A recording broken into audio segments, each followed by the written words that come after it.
Annie and Clarabel are twin coaches and are most always traveled by to mess on his branch line. Usually they're best friends, but like all friends, they sometimes fall out, such as one time Clarabel was being a little bit too vain. I'm a special kind of coach, said Clarabel, being smug. I can carry luggage, passengers, and the good. She sniggered at Annie. You can only carry passengers, so you must be useless. At least I don't rattle, Annie retorted. Clarabel snorted at this. I don't rattle, and my wheels don't squeak, unlike some coaches that I could think of. The argument continued until Tomas came back. Settle down, please, Tomas insisted as he backed into the shed. They did so, and it was at this point they didn't want to be friends any longer.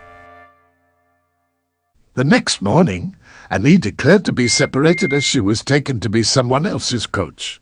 This made Clarabel happy. Now I shall get a new coach to be friends with. She beamed. The new coach arrived the next hour. He was brand new and didn't like to be coupled to Clarabel.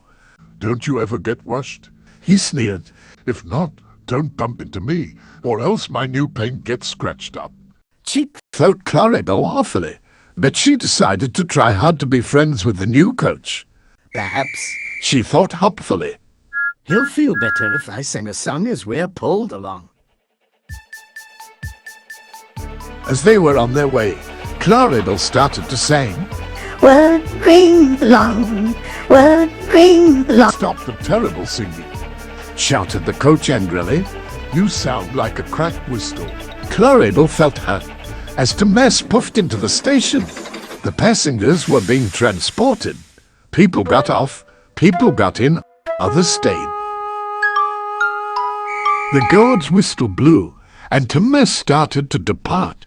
Well, stop, Cried the coach. You need more passengers. But I've already got the passengers I needed. Tomas protested. This won't do. I want every seat in myself to be filled. The coach filmed. It was starting to get past Tomas's timetable. Passengers got off board the train and took different transportation. No, wait, Shrieked the coach. come back.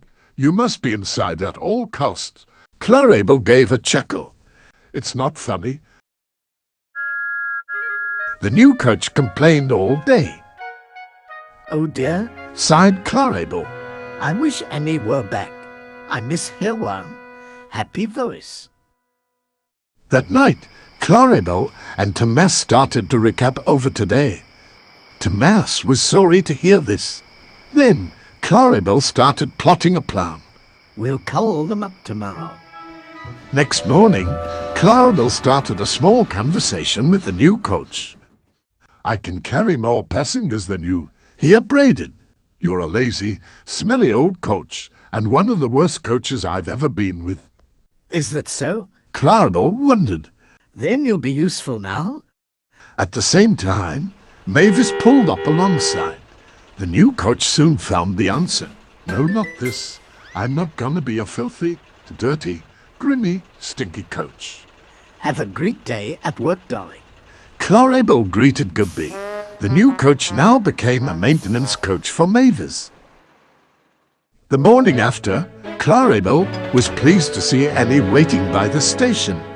I've missed you, Clarabel. Annie said cheerfully. And I missed you too. Clarabel responded back as they were coupled up. Let's stop arguing from now on.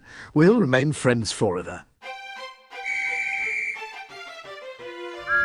The two sang to show how happy they were as they chatted and laughed along behind Tomas.